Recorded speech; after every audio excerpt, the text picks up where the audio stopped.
Olá pessoal, olá meu aluno, olá minha aluna, tudo bem pessoal? Tudo tranquilo? Eu sou o professor Matheus Silveira e estou com vocês aqui para nós estudarmos Direito Constitucional aqui pela Verbo Jurídico. A nossa aula de hoje, nós vamos conversar sobre direitos e garantias fundamentais, item do nosso edital, lá colocado no nosso edital Direitos e Garantias Fundamentais, e aí nós vamos conversar então os direitos e garantias fundamentais para o concurso do Ministério Público. É essa discussão que nós vamos fazer, é essa discussão que nós vamos iniciar. Bom, quando a gente vai conversar direitos e garantias fundamentais, direito constitucional, lá na Constituição Federal, nós primeiro precisamos saber quais são esses direitos, aonde eles estão definidos, quais são os elementos que tocam esses direitos fundamentais. Então essa é a primeira discussão que a gente tem. Bom, se nós formos olhar como a Constituição se organiza, nós vamos verificar que a Constituição se organiza num rol bem grande de direitos fundamentais.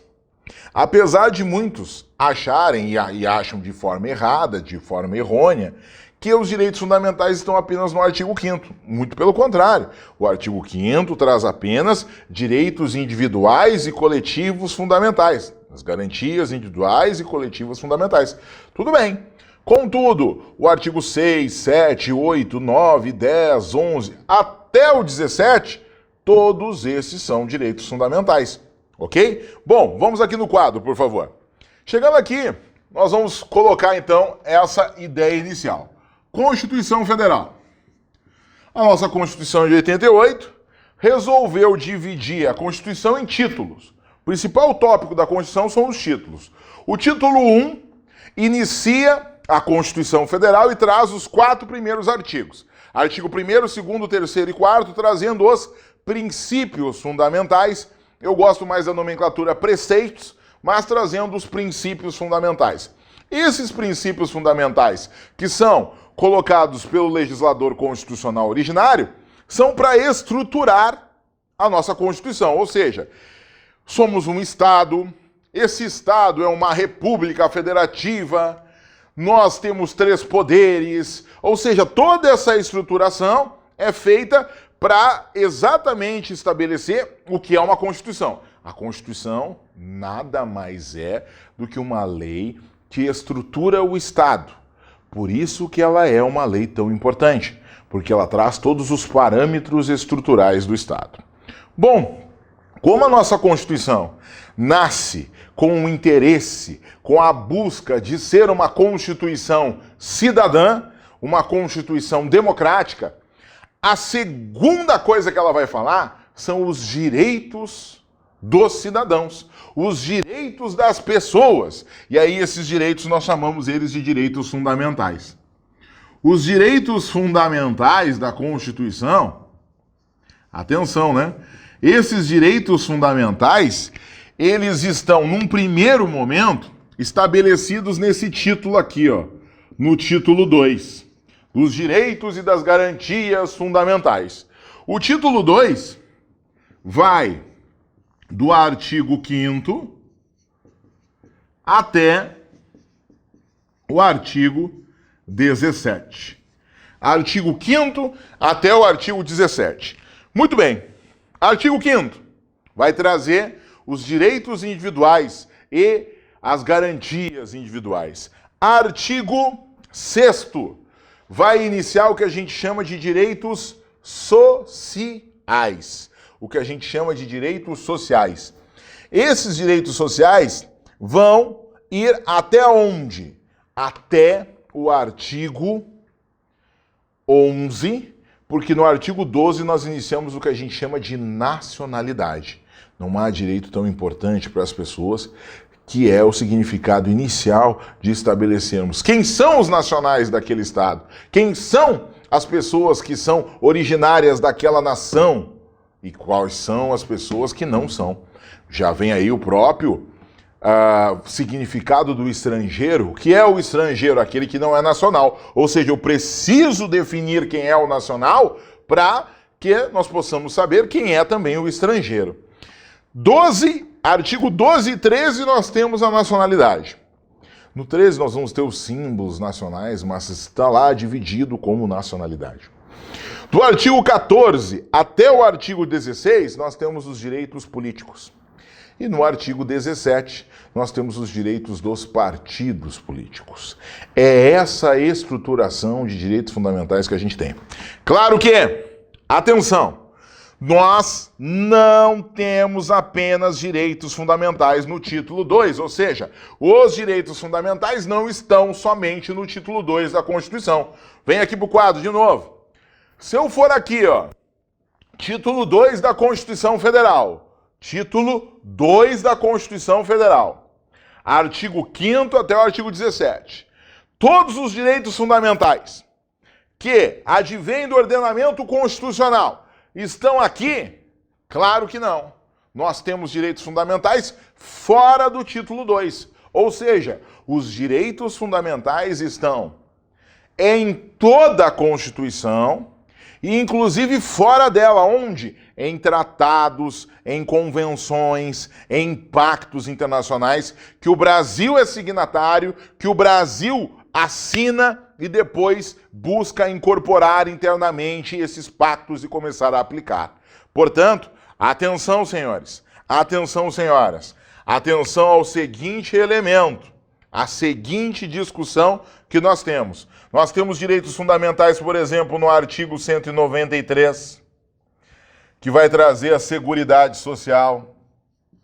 Eu tenho direitos fundamentais, por exemplo, no artigo 196, que vai trazer o direito à saúde.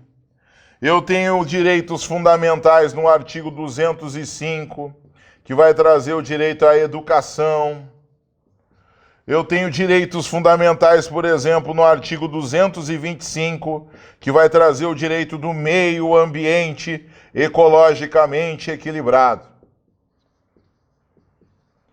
Ou seja, há direitos fundamentais em todo o corpo constitucional, não só no título 2 da Constituição, certo? Outra importante informação, o que me autoriza a dizer que há direitos fundamentais em toda a Constituição? O próprio artigo 5º, no seu parágrafo 2º, artigo 5º, parágrafo 2º, vai dizer que nós temos direitos fundamentais em todo o corpo constitucional e inclusive fora dele, em tratados, em convenções que o Brasil é signatário, ok? Então isso é importante. No título 2, nós vamos estudar o quê?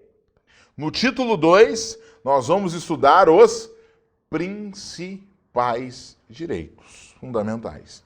Contudo, há direitos fundamentais que serão mencionados no título 2 da Constituição e tratados em outro lugar, como, por exemplo, os direitos sociais, que serão mencionados no artigo 6 e tratados, por exemplo, no 193, no 196, no 205, entre tantos outros.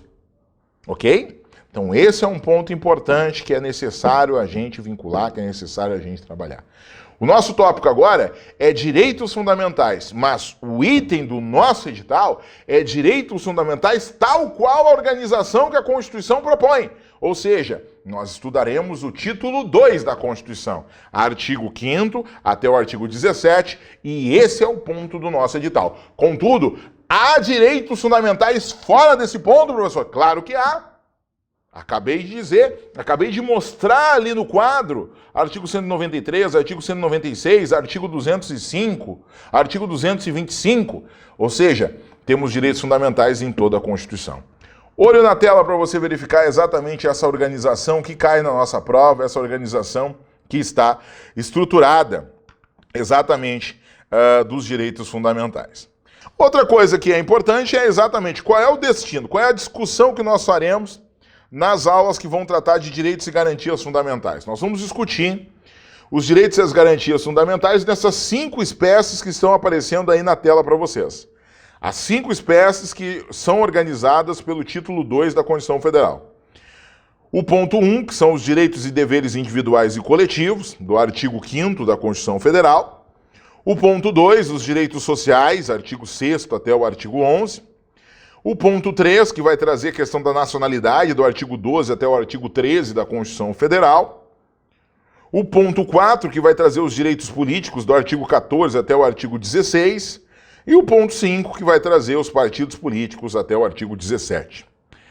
Peço atenção de novo, né, porque não há uma relação ou um rol fechado de direitos fundamentais. O que eu quis dizer com esse atenção aí?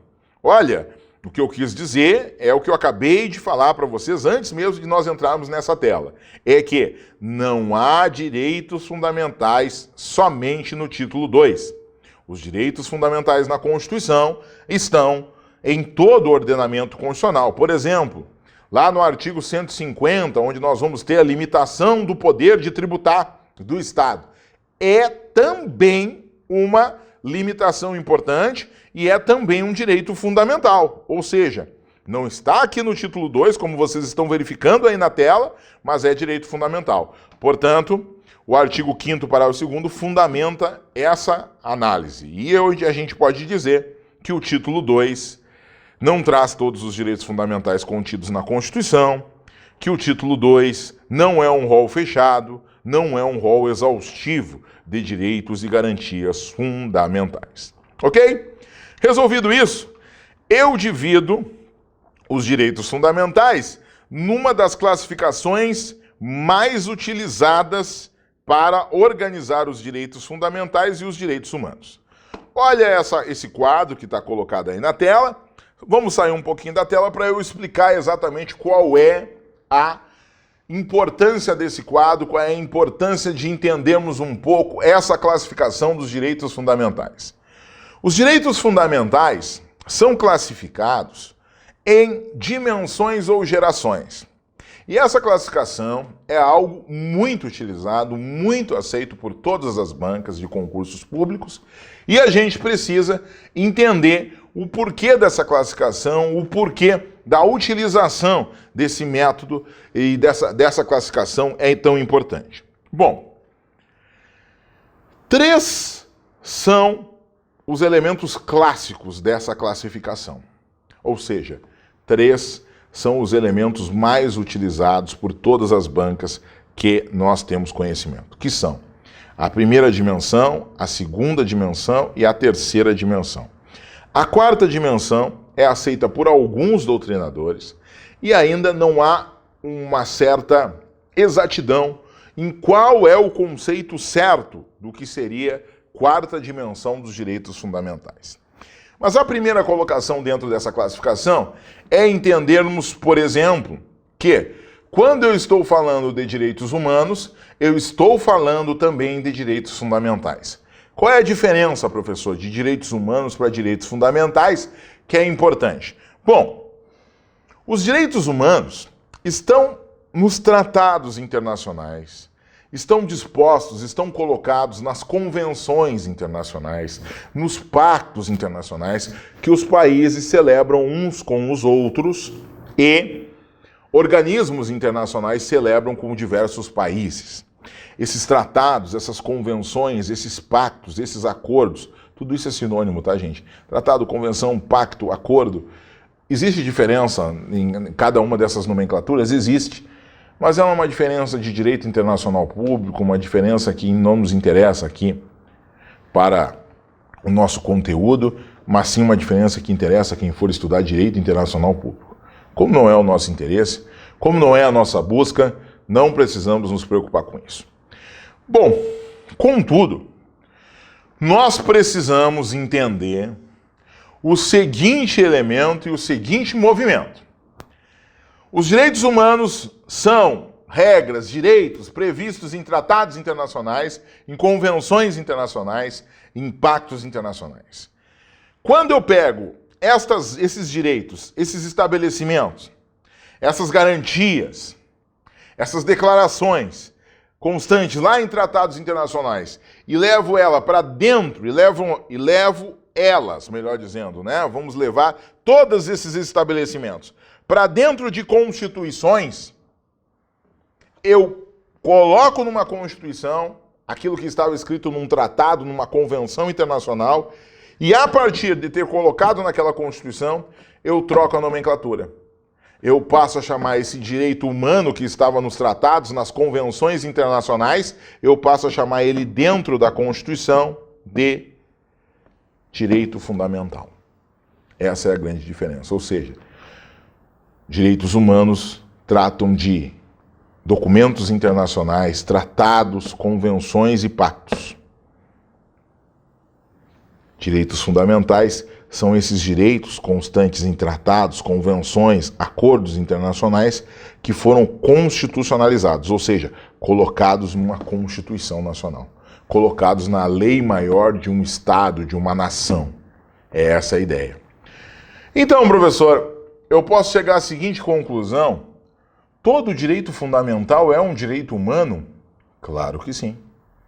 Todo direito fundamental é um direito humano. Só se torna direito fundamental por ser antes um direito humano, certo? Isso é uma premissa básica. Contudo, eu não sei, de modo contrário, se todos os direitos humanos se tornarão direitos fundamentais. Por quê? Porque eu teria que analisar Constituição por Constituição para verificar se aquela Constituição daquele país X incorporou aqueles direitos humanos constantes no Pacto Internacional dos Direitos Civis e Políticos, no Pacto Internacional dos Direitos Econômicos, Sociais e Culturais, ou seja, em vários documentos internacionais, certo? Então esse é um ponto importante. Todo direito fundamental é um direito humano. Então nós podemos utilizar como, em alguns momentos, até como sinônimo? Claro que podemos, e muitas vezes vocês verificarão que eu utilizarei assim. Bom, aquele quadro que eu coloquei na tela para vocês, que daqui a pouquinho a gente vai voltar para ele traz, então, a classificação dos direitos humanos ou dos direitos fundamentais em dimensões. Os direitos humanos de primeira dimensão ou geração, qual é a diferença? Dimensão ou geração? Apenas doutrinária, ou seja, a doutrina mais atual gosta de utilizar a nomenclatura dimensão. A doutrina que não é tão atual assim gosta de utilizar a nomenclatura geração. Qual é a diferença? A diferença é que os direitos humanos vêm todos juntos. Então, primeiro se começou a utilizar gerações. E a ideia de falar em primeira, segunda geração, terceira geração, ela dá a entender que primeiro vem um direito humano, que são os de primeira, depois vieram os de segunda, depois vieram os de terceira. E eles vêm todos juntos. Pode ser que eu os utilize de modo diferente, em períodos diferentes, em momentos diferentes, mas eles estão todos aí disponíveis, estão todos juntos, colocados para nós. Então, essa diferenciação, que era um elemento importante, que foi destacado, portanto, e se estabelece para nós como fundamental nessa construção. Os novos doutrinadores, que começam a falar de direitos humanos, começaram a utilizar a nomenclatura dimensão exatamente para não dar essa ideia de que um veio primeiro do que o outro. Então, se utiliza as duas. Pode-se cobrar as duas na prova? Você pode. As duas significam a mesma coisa.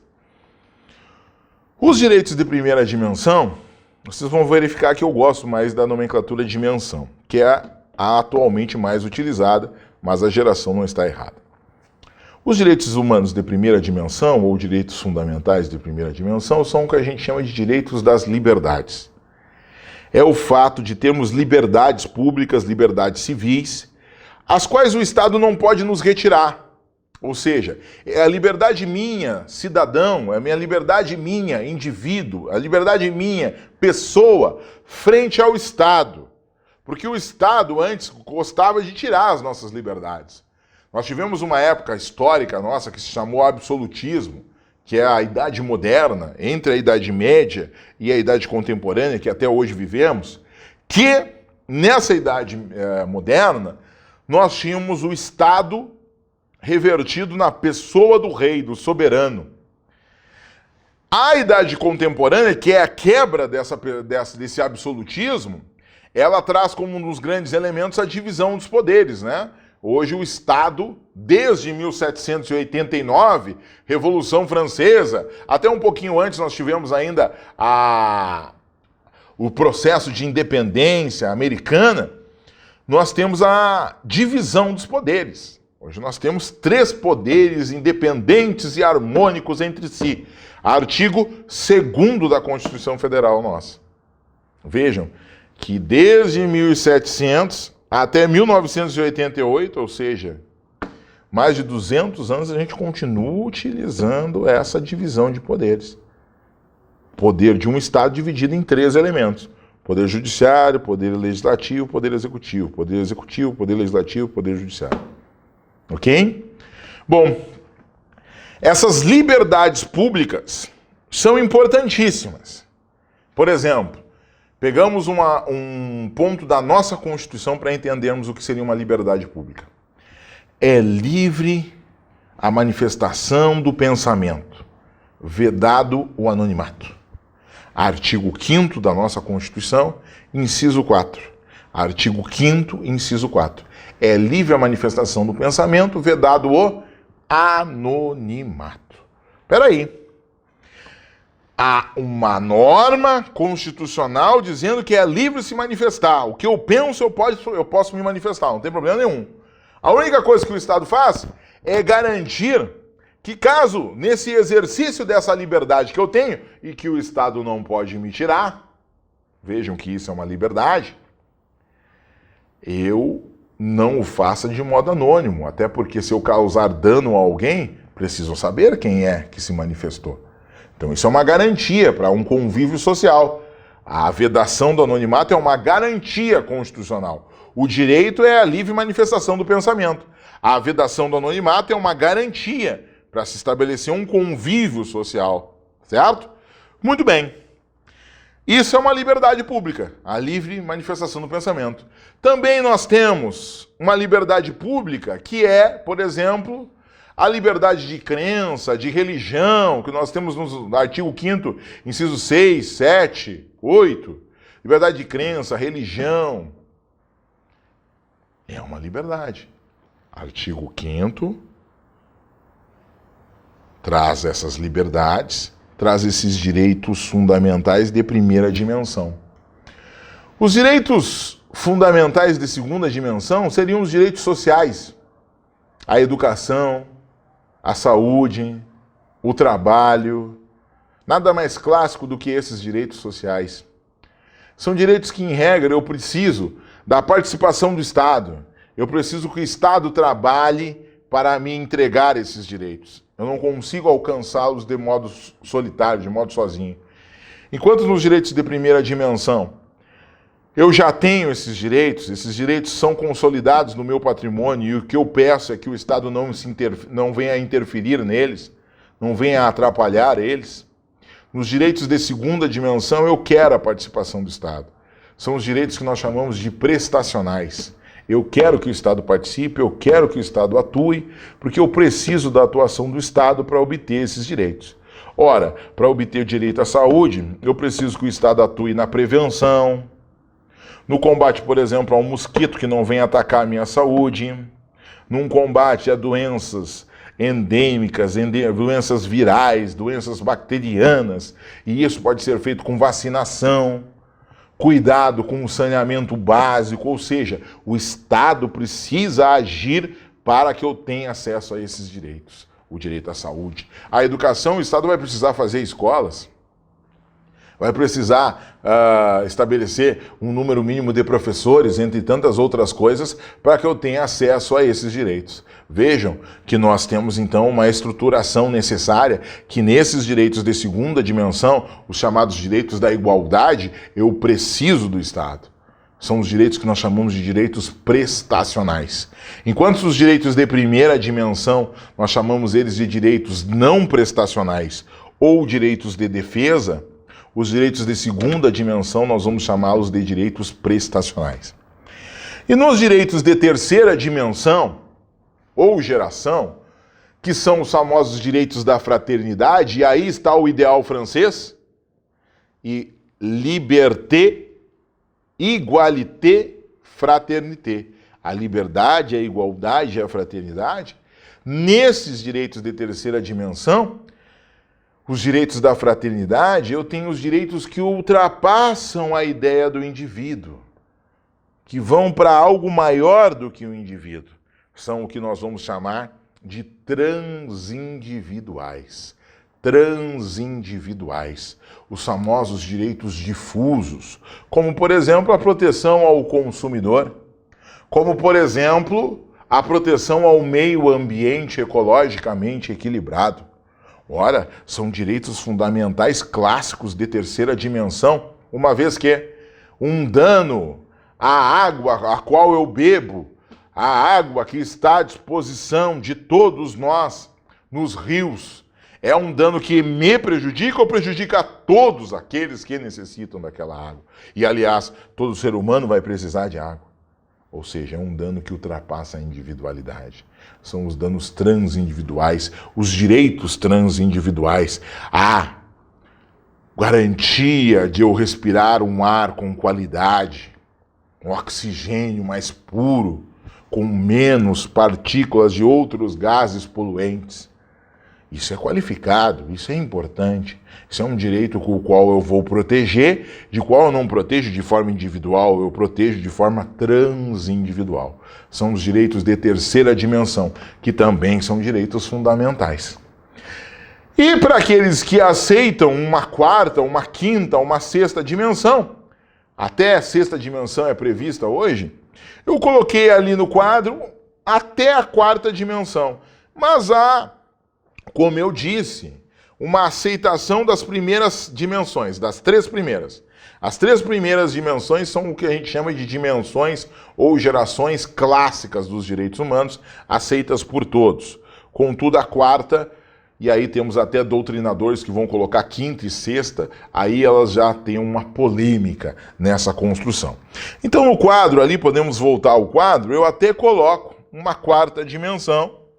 Vejam vocês, nós temos os direitos de primeira dimensão, as liberdades individuais, os direitos de segunda, a igualdade, coletivos, os direitos de terceira, a fraternidade dos povos, e os direitos de quarta dimensão, a evolução da ciência, né, o futuro dos indivíduos. E aí eu coloco ali, na segunda coluna, exemplos, né, de direitos de primeira dimensão, a vida, a liberdade, a segunda dimensão, sociais, econômicos, culturais, a terceira, paz, meio ambiente, patrimônio histórico, consumidor, a quarta, desenvolvimento sustentável, bioética, gerações futuras e realidade virtual. Então essa é uma classificação importante de dimensões e gerações de direitos fundamentais ou direitos humanos que nós precisamos entender e já trabalhamos elas então com esse estudo que realizamos agora. Eu estabeleço também duas outras discussões ligadas aos direitos fundamentais de modo introdutório que são importantes a gente entender, que são a ideia de dimensão subjetiva e dimensão objetiva dos direitos fundamentais, como vocês estão verificando aí na tela. A imagem está direto na tela e vocês conseguem verificar exatamente essa ideia dessas dimensões. A dimensão subjetiva dos direitos fundamentais é a que está relacionada aos sujeitos. Diz respeito aos direitos de proteção negativos, ou seja, podemos colocar como exemplo os direitos de defesa, e também de exigência de prestação positivos, os direitos prestacionais, por parte do indivíduo em face do poder público, uma perspectiva subjetiva. O indivíduo para com o poder público. E a dimensão objetiva, os direitos fundamentais devem ser compreendidos também como um conjunto de valores objetivos básicos de conformação do Estado Democrático de Direito. Nessa perspectiva objetiva, os direitos fundamentais devem ser enxergados como valores, princípios, regras que norteiam a aplicação do ordenamento jurídico. Para a doutrina, trata-se da eficácia irradiante dos direitos fundamentais.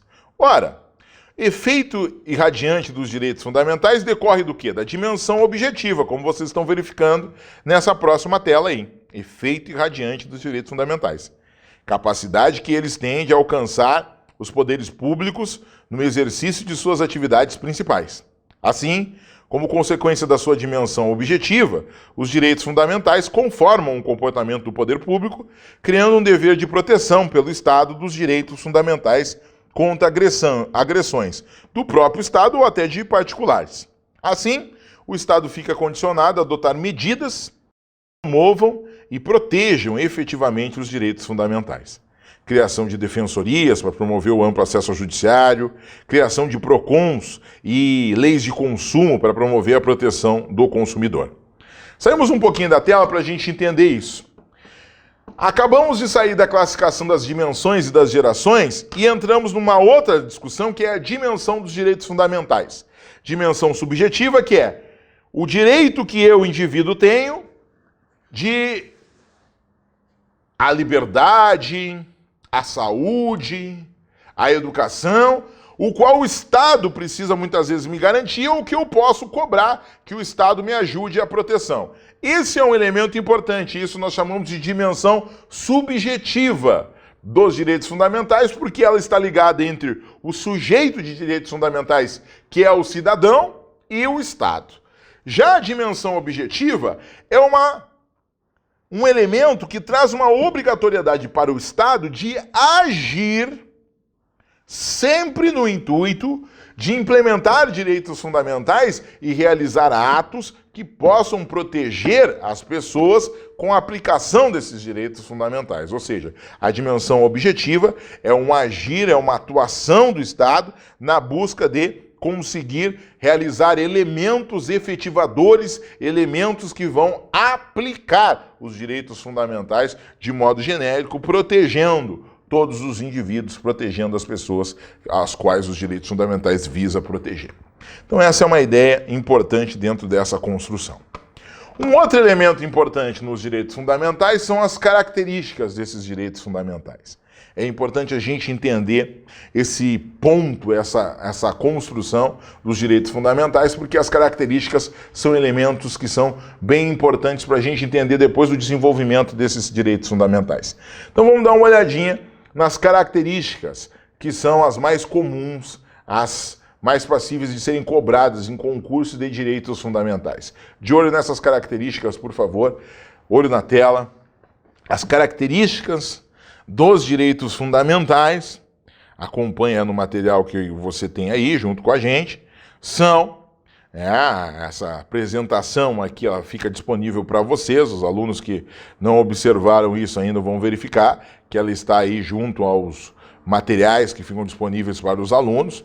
Então você tem acesso a esse mesmo material que eu estou trabalhando aqui, mostrando na tela para vocês, aos alunos que gostam de imprimir, de utilizar, de escrever, poderão fazê-lo realizando a impressão desse material que eu disponibilizo para vocês nas minhas aulas. A historicidade decorre de conquistas ao longo do tempo, revolucionárias ou não, que vão implementando e solidificando as conquistas. Gente, a historicidade é um elemento importante, por quê? Porque os direitos fundamentais não vieram todos juntos, né? Os direitos fundamentais foram sendo implementados ao longo do tempo. Nós temos um livro muito importante, que é o livro do professor Fábio Conder Comparato, que fala da afirmação histórica dos direitos humanos. O que é a afirmação histórica dos direitos humanos ou dos direitos fundamentais? Nada mais é do que a demonstração de que os direitos humanos foram sendo afirmados ao longo do tempo através das conquistas que ocorreram em vários momentos na história, estipulando, estabelecendo direitos humanos, direitos que são importantíssimos e inerentes à pessoa humana. Os direitos fundamentais são inalienáveis, a inalienabilidade, ou seja, eu não posso transferir, eu não posso negociar um direito fundamental, eu não posso vender um órgão, por exemplo, certo? Não é negociável o nome, entre tantas outras discussões, uma vez que os direitos fundamentais são inegociáveis, são intransferíveis. A imprescritibilidade. Em regra, os direitos fundamentais e os direitos humanos não prescrevem, ou seja, não há o decurso do tempo. Eu não perco um direito fundamental porque o tempo decorreu. Essa é uma regra que em alguns momentos nós teremos exceções e eu mostrarei no momento correto aonde estão essas exceções. A irrenunciabilidade, não podem ser renunciados, não são objeto de renúncia os direitos fundamentais. A relatividade, os direitos e garantias fundamentais não têm caráter absoluto, isso merece uma atenção muito grande, podemos sair um pouquinho da tela até para atentarmos para esse elemento importante, que é essa questão de os direitos fundamentais não terem caráter absoluto. O que isso quer dizer? Quer dizer o seguinte: se eu tiver um direito fundamental em confronto com outro direito fundamental, não há hierarquia entre direitos fundamentais.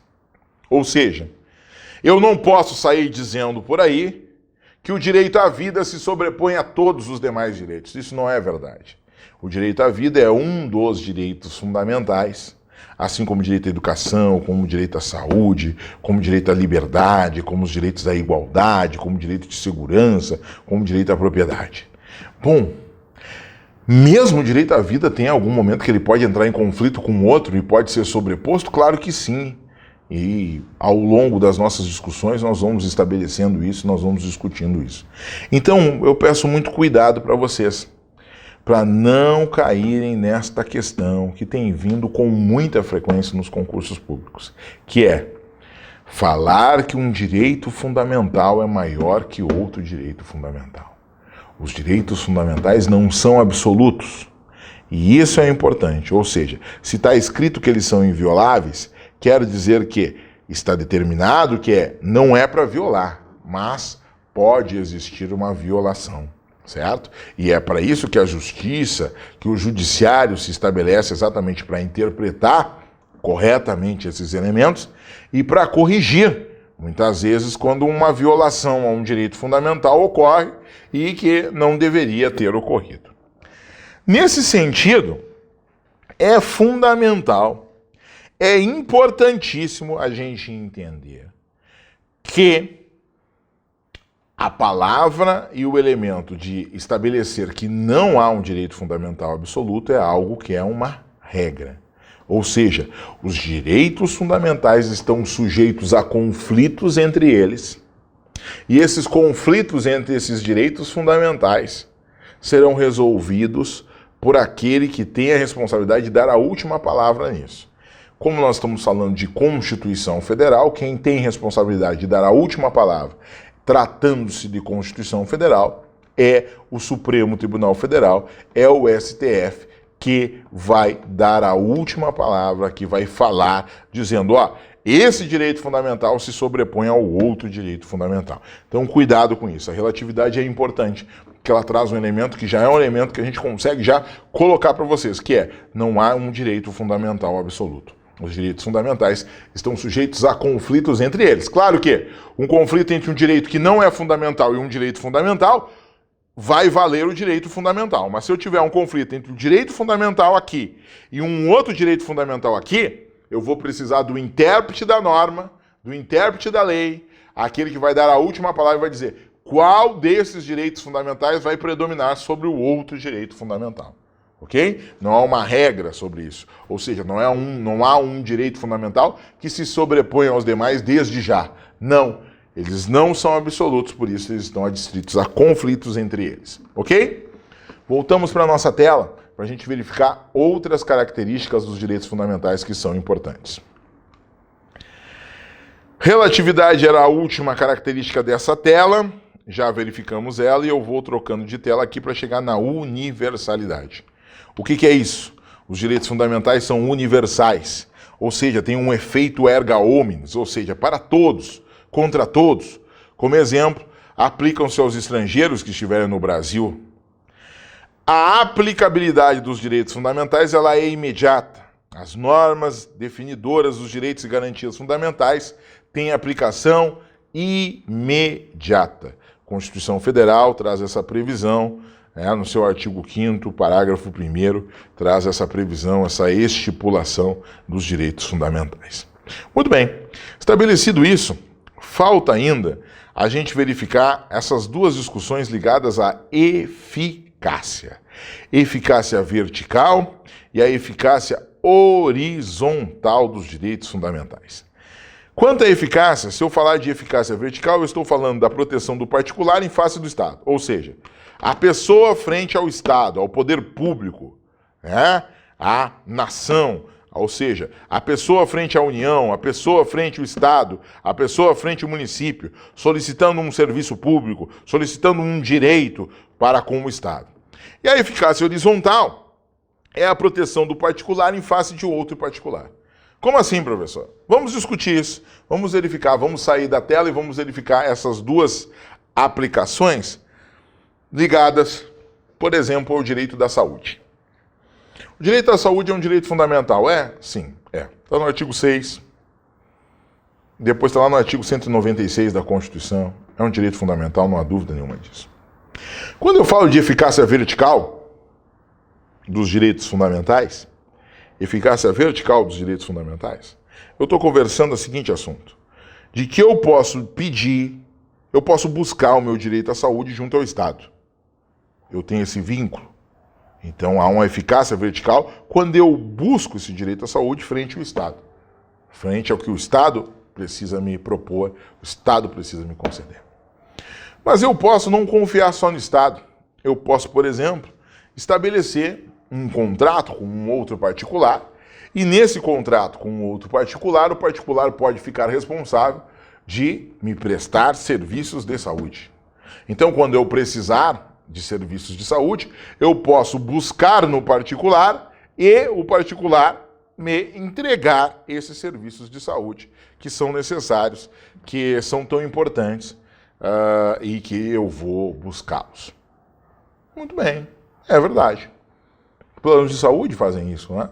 Eu faço um contrato com um plano de saúde e eu busco a saúde lá. Preciso de um médico, eu não vou na unidade básica de saúde, eu vou no consultório do médico ou num centro clínico desse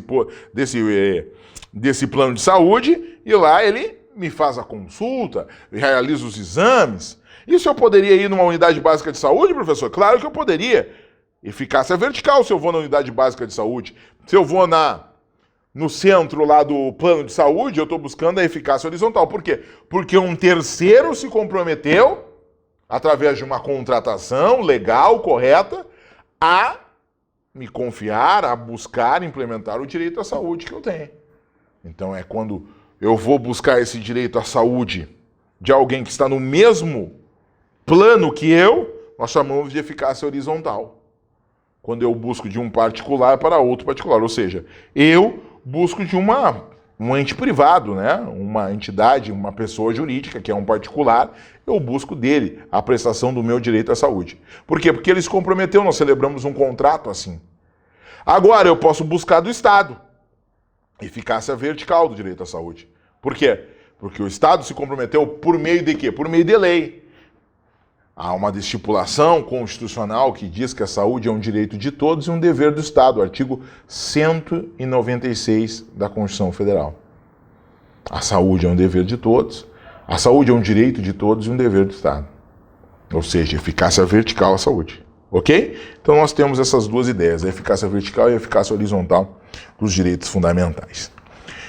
Vamos abrir então a nossa discussão quanto aos direitos fundamentais e quanto a essa construção dos direitos fundamentais no que diz respeito à estruturação deles e à especificação desses direitos. Artigo 5º da Constituição Federal vai trazer para nós o seguinte elemento, que abre o rol de direitos e garantias fundamentais lá do título 2, aquele rol que a gente viu que vai do artigo 5º até o artigo 17, ele abre assim, o artigo 5º. Todos são iguais perante a lei, sem distinção de qualquer natureza, garantindo-se aos brasileiros e aos estrangeiros residentes no Brasil a inviolabilidade do direito à vida, à liberdade, à igualdade, à segurança e à propriedade. É o famoso vili iguacepro, né? Aqueles que não decoraram ainda, é importante decorar, né? O vili iguacepro. Direito à vida, liberdade, igualdade, segurança e propriedade. Olho na tela ali, até eu coloco o caput do artigo 5º e coloco ali exatamente os direitos que são invioláveis. Quais são os direitos que são invioláveis, segundo o artigo 5º da Constituição? Ora, o direito à vida, à liberdade, à segurança, à propriedade, e esses direitos são considerados invioláveis. É isso que está previsto pelo artigo 5º da Constituição Federal, a inviolabilidade desses direitos. Muito bem, a inviolabilidade desses direitos prevista no artigo 5º, direito à vida, liberdade, igualdade, segurança, propriedade, o famoso vili iguacepro, tá ali, é uma forma de decorar esses direitos que são invioláveis, o vi, o direito à vida, o li, a liberdade, o igo, a igualdade, o se, segurança e o pró, propriedade. Vamos debater agora e verificar exatamente a construção que nós temos desses direitos. Vejam, podemos sair da tela. Vejam que nós temos 5 direitos que são considerados invioláveis. Vida, liberdade, igualdade, segurança e propriedade. Mas o artigo 5º traz outros elementos que são importantes também. O caput do artigo 5º. Nós nem chegamos ainda a começar a analisar os 78 incisos. O artigo 5º tem 78 incisos e nós vamos analisá-los. Mas o que a gente quer verificar agora, entender, é o que o artigo 5º traz para nós no seu caput. A primeira informação que ele traz é a informação da igualdade, da isonomia frente à lei, perante a lei. É o que nós chamamos de igualdade formal. A igualdade se divide em 2 elementos de igualdade, igualdade formal e igualdade material, e a igualdade frente à lei, aquela igualdade onde a lei trata as pessoas de modo igual, as pessoas que a lei veio se preocupar, tá? Não é todas as pessoas do mundo, mas as pessoas que a lei veio se preocupar. Por exemplo, se nós estamos fazendo uma lei para os idosos, o Estatuto dos Idosos, a legislação vai tratar todos os idosos de modo igual. Isso é o que nós chamamos de igualdade formal. No Estatuto do Idoso, todo idoso será tratado igual. Contudo, o próprio nome Estatuto do Idoso é porque nós estamos fazendo uma lei que visa proteger só e somente o idoso, diferenciá-lo do resto das pessoas da nossa sociedade. Então esse é um elemento importante, porque aí esse é um elemento de igualdade material, onde eu trato os desiguais desigualmente. Para quê? Para dar a eles a igualdade de oportunidades, porque pode ser pessoas que estejam à frente e pessoas que estão um pouco mais atrás. Por quê? Problemas sociais, problemas éticos, problemas raciais, problemas de vários tipos. Problemas de gênero, de vários tipos. E o Estado tenta realizar essa igualdade de oportunidades, provocando muitas vezes essa igualdade, através de outros elementos que nós vamos chamar de ações afirmativas. Bom, o primeiro elemento, então, todos são iguais perante a lei, é um elemento de igualdade formal. Sem distinção de qualquer natureza, ou seja, não há diferenciação nenhuma para contra essa igualdade. Frente à lei, de novo, frente à lei.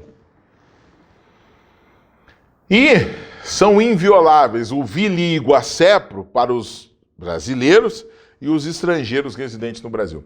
Tem que ter um cuidado a esses estrangeiros residentes no Brasil, porque o STF interpretou isso de modo bem mais amplo, né? O STF disse, Supremo Tribunal Federal, que todo estrangeiro que aqui esteja no Brasil será sujeito de direitos fundamentais. Terá, né, sujeito de direitos e deveres fundamentais. Ou seja, todo estrangeiro que está aqui no Brasil pode utilizar um rol de direitos fundamentais que estão aí à disposição. Por exemplo, o estrangeiro estava a passeio, mas estava só a passar pelo Brasil. Tinha um visto que a gente chama um visto de trânsito. Eu vou passar pelo Brasil para ir para outro país. Como ele está viajando de carro, ele pegou esse visto de trânsito, exatamente para passar pelo Brasil, e no meio dessa passagem pelo Brasil ocorre um problema e ele é privado da sua liberdade. Pode esse estrangeiro, por exemplo, por meio dele ou por meio de alguma outra pessoa em nome dele, impetrar um habeas corpus para que seja protegido o direito de locomoção desse estrangeiro que está em trânsito no Brasil? Claro que sim. Então nós vejamos aqui que o estrangeiro não precisa ser residente no Brasil para ser sujeito de direitos fundamentais no Brasil, certo? Então esse é um elemento que foi uma interpretação alargada do Supremo Tribunal Federal frente a essa construção. Além disso, nós temos uma outra construção que é muito importante, que é a questão relativa às garantias fundamentais. Nós temos o que nós chamamos de direitos e garantias. Bom, existe diferença entre os direitos fundamentais e as garantias fundamentais? Sim, existe diferença entre os direitos fundamentais e as garantias fundamentais. Como é que isso funciona? Funciona da seguinte maneira: os direitos são declarações, estão determinados lá. É livre a manifestação do pensamento. É uma declaração, está se declarando que é livre a manifestação do pensamento. A casa é asilo inviolável do indivíduo. Né? A casa é um asilo inviolável. Ninguém pode violar, é um direito, uma declaração estabelecida. Agora, o que é uma garantia? Bom, uma garantia é um estabelecimento. Ou seja, como eu vou utilizar essa declaração? Como ela vai ser protegida, essa declaração? Então, as garantias vão se estabelecer. Por exemplo, artigo 5º, inciso 4, que é um exemplo que eu já usei, que fica muito claro isso, né? Fica fácil de entender. Um direito é livre a manifestação do pensamento, vírgula, vedado o anonimato. Vedado o anonimato não é um direito fundamental, é uma garantia fundamental à livre manifestação do pensamento. Eu garanto a livre manifestação do pensamento desde que essa livre manifestação não seja anônima. Esse é um ponto. Então, isso nós temos uma garantia fundamental aqui estabelecida de forma bem clara. De olho na tela, para a gente verificar essa diferenciação de direitos e garantias fundamentais, que eu apresento para vocês aí que são importantes. Direitos e garantias não são conceitos sinônimos, ainda que no texto constitucional isso não esteja claro. Para Rui Barbosa, os direitos são disposições declaratórias, por imprimirem uma existência da legalidade aos direitos reconhecidos, enquanto as garantias seriam disposições assecuratórias, pois elas, ao defenderem os direitos, imprimiram uma limitação ao poder sobre os indivíduos. As garantias e os direitos podem estar em conjunto na mesma disposição constitucional, como, por exemplo, no artigo 5º, inciso 4. Portanto, direitos declaram-se e garantias estabelecem-se. Essa é a ideia dos direitos e das garantias fundamentais. O rol dos 78 incisos do artigo 5º é um rol que nós chamamos de um rol exemplificativo. O que é um rol exemplificativo? É um rol que estabelece, exemplos de direitos fundamentais, contudo não busca exaurir os direitos fundamentais. Ou seja, o que elemento traz aqui? Traz um elemento que é importante, eu vou já fazer essa discussão com vocês, porque ela é uma discussão importante para a gente entender. Podemos sair da tela e voltar aqui para a gente juntos, olho no olho, verificar exatamente esse ponto. Pessoal, por exemplo, há um direito humano constante em vários tratados, que é o direito ao duplo grau de jurisdição. Ou seja, que uma pessoa seja julgada por um juiz e depois por um outro juiz ou um outro tribunal que esteja acima dele. Ou seja, uma pessoa ser julgada 2 vezes por aquele fato para que ela seja realmente condenada. O famoso duplo grau de jurisdição. No artigo 5º não está escrito que nós tenhamos que há esse direito ao duplo grau de jurisdição. Contudo, ao verificarmos o nosso sistema judicial, o nosso sistema judiciário, nós verificamos que é claro que nós aplicamos o princípio do duplo grau de jurisdição. Por quê? Porque nós temos juízes de direitos, acima dos juízes de direitos nós temos tribunais, Tribunal de Justiça, Tribunal Regional Federal, Tribunal Regional do Trabalho, Tribunal Regional Eleitoral, ou seja, nós temos tribunais acima dos juízes. E ainda, acima desses tribunais surgem os que a gente chama de tribunais superiores. Superior Tribunal Militar, Superior Tribunal de Justiça, Tribunal Superior do Trabalho, Tribunal Superior Eleitoral. Ou seja, há uma sistemática que mostra claramente que existe esse duplo grau de jurisdição, ou até mais no Brasil, apesar disso não estar declarado. É o que a gente chama de direito fundamental implícito, ou princípio fundamental implícito. E isso é possível por uma interpretação do artigo 5º, parágrafo 2º da Constituição Federal, que diz que há direitos fundamentais não só no rol do artigo 5º, mas em toda a Constituição e até implicitamente. Então esse é um ponto importante, que traz aqui esse estabelecimento, o artigo 5º, parágrafo 2º, traz para nós essa construção, ok? Então, cuidado com esse elemento, porque nós nós vamos encontrar direitos fundamentais implícitos na Constituição, não tenhamos dúvida disso. O duplo grau de jurisdição é um deles, eu utilizo como exemplo. De olho ali na tela para a gente finalizar essa discussão da aula de hoje, que é o seguinte. Eu falei para vocês o seguinte, né? A doutrina e o STF, através de uma interpretação sistemática, segundo parágrafo dessa tela, tem acrescentado os estrangeiros não residentes, ou seja, turistas, os apátridas e pessoas jurídicas ao rol dos destinatários do caput do artigo 5º.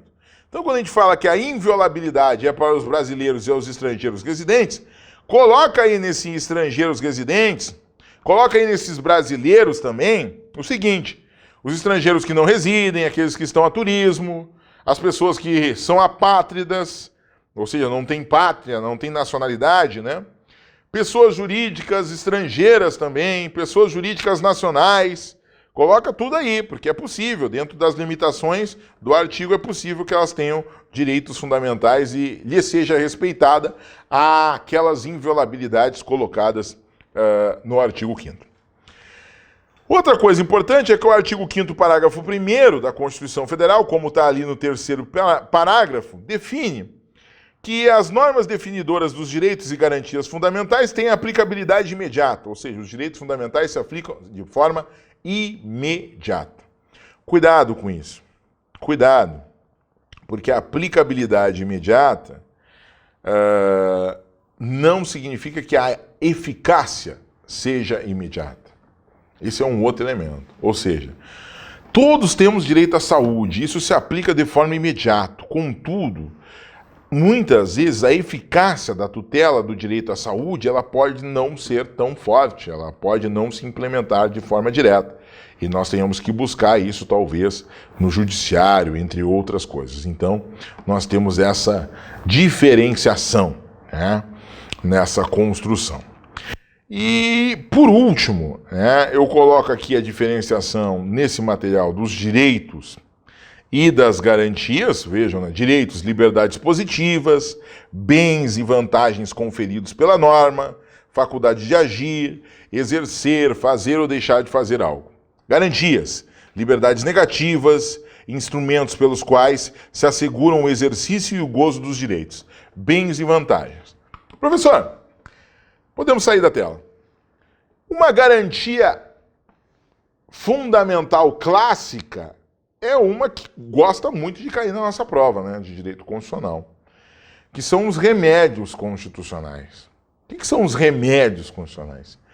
São elementos processuais, são meios processuais, ações judiciais, ou seja, processos, que eu utilizo para garantir a proteção ou reclamar que eu não fui protegido de não me foram protegidos direitos fundamentais.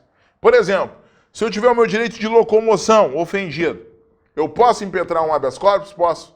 Então, habeas corpus se configura numa garantia fundamental. Ou seja, num ponto de que esse elemento será garantido por esse remédio, por essa solução.